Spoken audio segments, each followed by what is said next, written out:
Kasi po direct injection yung unit natin. So hindi po siya tumatakaw sa gasolina kapag mataas ang minor. Kapag binaba nyo ang minor, tatakaw sa gas. Bakit ganun?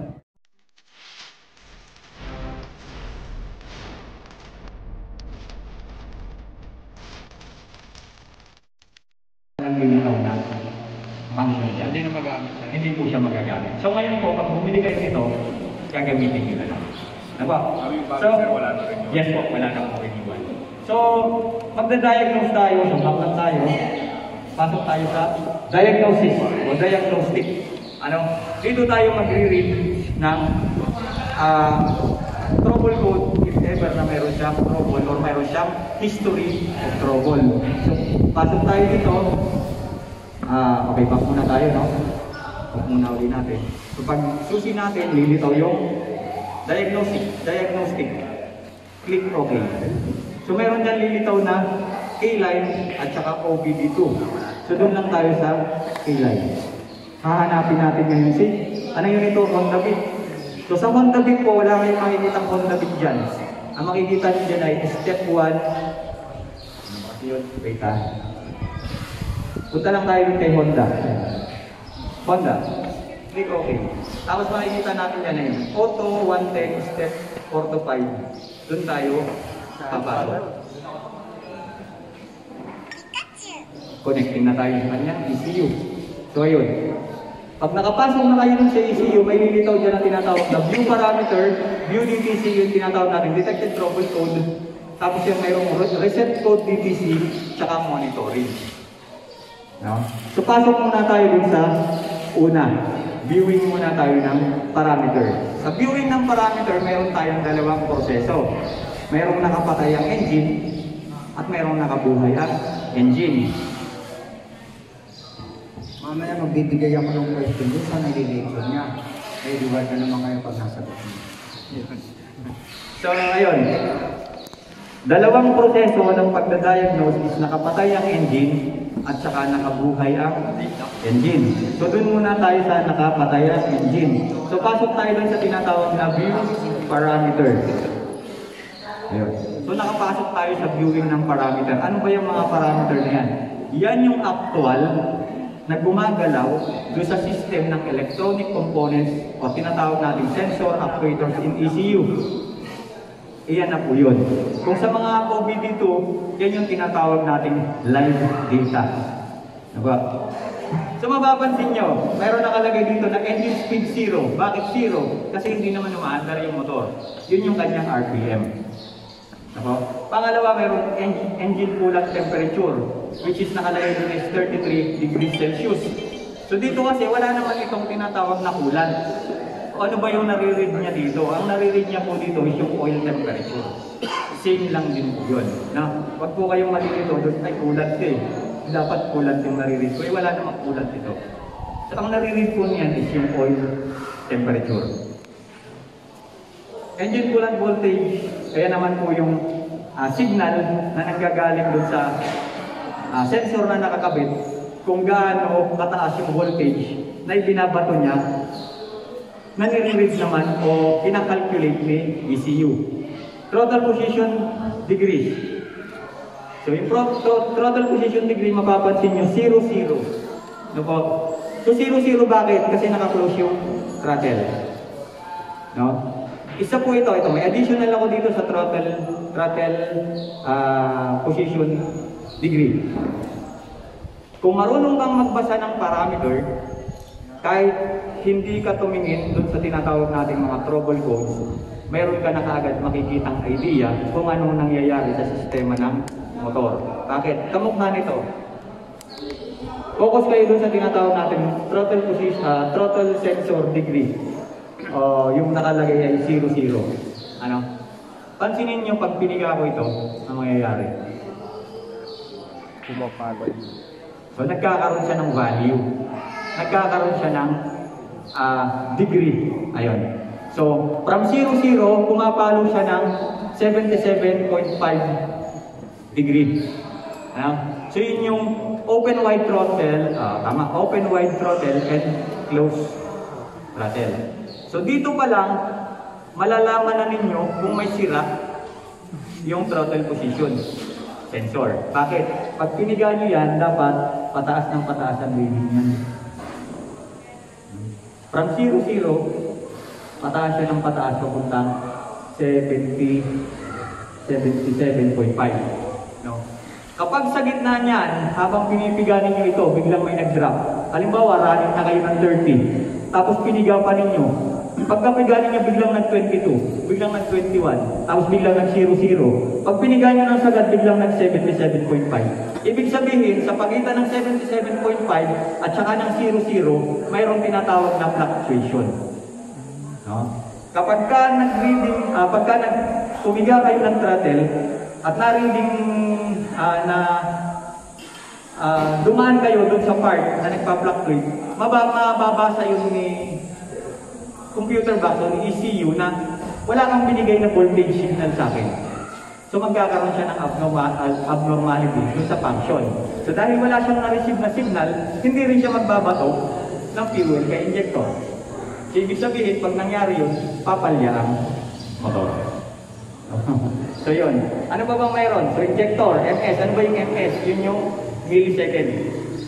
Yun yung buga ng injector natin habang umaandar yung motor.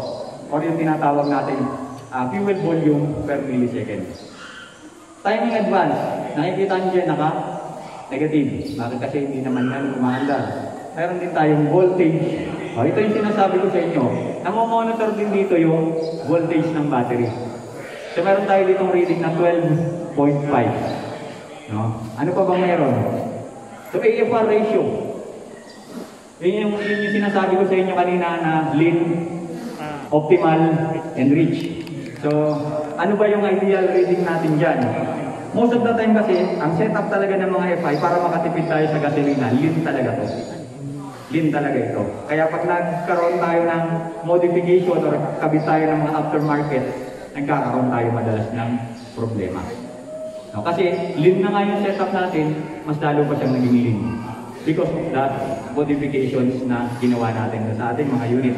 Ano pa ba mayroon? AFR voltage, so yun na rin yung natin follow sa off mode.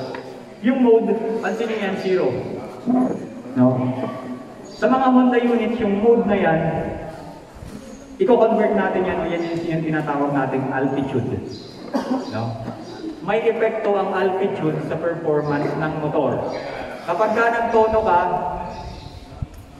sa mga mababang lugar at dinala mo yung motor mo dun sa Baguio, magkaiba na sila ng reading. Bakit? Habang tumataas ang elevation natin, bumababa ang oxygen level, which is kailangan ng motor. So, ang gagawin naman ni computer, ika-calculate niya yun. Kasi nga, nagbibigay ng signal yung mga sensors na in charge dun sa high elevation at saka dun sa low elevation. Ika-calculate ngayon ni computer box yung nare-read niya o yung ibinabato sa kanya na signal ng mga sensors. So si computer box mag-a-adjust automatically. Kung mapapansin nyo, naka-0 yan. Pag umakyat kayo sa Baguio, magkakaroon niya ng 1 o magkakaroon niya ng 2. Ibig sabihin, nagpa-function yung mga sensors na nagtatrabaho para dun sa unit natin. So ayun ang ating proseso ng pagda-diagnose na tinatawag natin off-engine diagnosis. So same lang din naman yan. So back tayo. Okay. Auto step 1 test. Off na ulit natin yan. Diagnose. K-line. Punta tayo kay Honda. Step auto 1 test. Step 1 ay 4 to 5. Yan yung sa Honda Beat. Connected. So punta tayo sa BUDTC. Ano ba yung BUDTC? Ito po yung tinatawag natin trouble code or yung error code. Detected trouble code. So paano natin malalaman na meron niyang error? Una, kapag nag-click dito. Pangalawa, pag may na-read tayo dito. No? So paano natin i-read? I-click lang natin yung okay. Nakalagay doon ay view DTC code, no error found. No? So, para makakita tayo ng error nito, pwede tayo magtanggal ng isang sensor. No, pwede naman yun. Pero kahit hindi na natin yung gawin, ibig sabihin walang trouble yung motor ni Sir, kaya wala tayong na-read na trouble code. If ever na mayroon man, ito lang po gagawin natin. Punta naman tayo dun sa number 3, reset code DTC. Bababa lang tayo dun, pindot ng isa, click OK. Ayan. Clear error codes. Pupunta ka lang dun sa yes. Pwede naman yung i-reset kahit wala namang error code dyan. Wala naman yung problema dyan. So makikita nyo yan, processing. So nagdi-delete tayo niya ng trouble code if ever na mayroon tayong trouble code na na-detect. No? So yun. Nakalagay dito, ESC exit main menu, erase error code, complete. Ibig sabihin nakapag-reset na tayo ng ECU. Pero, bago natin gawin ang pagre-reset ng ECU, make sure na yung ginawa na, yung nag-indicate dito sa unit natin na trouble, halimbawa ay TPS, halimbawa ay EOP. Make sure na nagawa na natin yun bago tayo mag-reset. Kasi pag nag-reset tayo at hindi pa naman nagawa o hindi pa naman natin na-address yung sira ng unit, babalik lang din yung code. So parang wala lang tayo yung ginawa. Nag-erase lang tayo pero pag under ng motor, babalik din ulit yun. O kailangan, yung na-address natin na sira, i-repair na natin, and then yung pang-huli or yung huling-huling gagawin natin is yung reset ng error code. No? So pag na-reset na natin yon, meron ulit tayong dalawang function. So meron tayong viewing parameter at meron tayong monitor. No? Ano ba yung view parameter natin? So balik ulit tayo sa view parameter, click OK. And then start tayo ng engine. So yun. Kaya ba? Kaya na. So, kaya naman siguro. So yun, isa pa ito, no? Pag gumagamit kayo ng scanner, make sure na ang battery natin ay malakas. Kasi pag nangyayari, pag nag-push start kayo, nagwa-white screen yan. So pwedeng masira yung ating scanner. Sayang ng ating 15,000.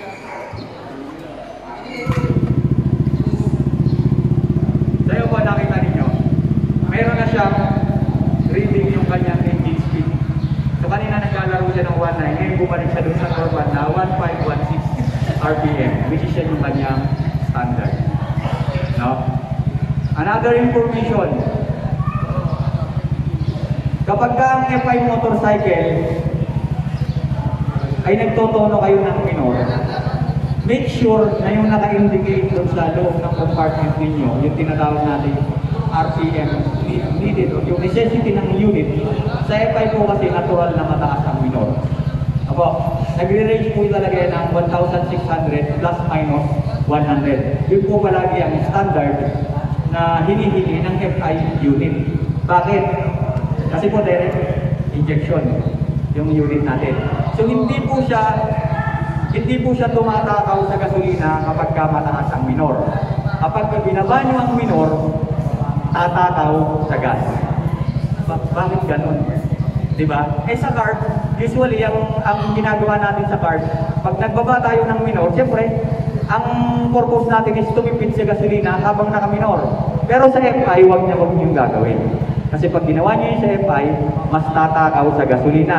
Bakit? Doon tayo sa bakit. Kasi, ang FI system ay meron tinatawag na collecting information sensors, which is yung mga TPS and the rest of actuators and sensors, na ikakalculate ng ating computer box. Ngayon, pag binawasan mo yan, o binabaan mo ang minor, mariread ka agad ng ECU na nabago ang throttle position degrees, and at the same time, yung fuel na ibinubuga o yung air na ibinubuga niya ay kulang para doon sa hinihingi na nakaprogram doon sa ECU. Kaya ang gagawin ni ECU, mag-self-calculate siya. Dahil mababa ang minor nito, pipilitin niya ngayong itaas ang minor. Sa paanong paraan? Dadagdagan niya ng gas. No? Yun po ang kakaiba sa FI at sa card type. Pag binaba mo ang minor, magse-self calculation si computer box, pipilitin niyang itaas yung minor. Magsusupply siya ngayon ng maraming gas, which is nakakadagdag sa consumption. Sa halip na nandun lang siya sa tamang idle, na normal idle na hinihingi o necessity ng unit natin, yun yung optimal consumption niya o yung tinatawag natin eco. No? So pag binaba mo yan o tinaas mo yan, siyempre, pag tinaas mo, ang susupply ng gas, magdadagdag siya ng RPM. Pag binaba mo, hindi tataas ang RPM niyan, pero ikakalculate ni computer na magdagdag ng gasolina doon sa injector. So kaya tatako siya sa gas. Now,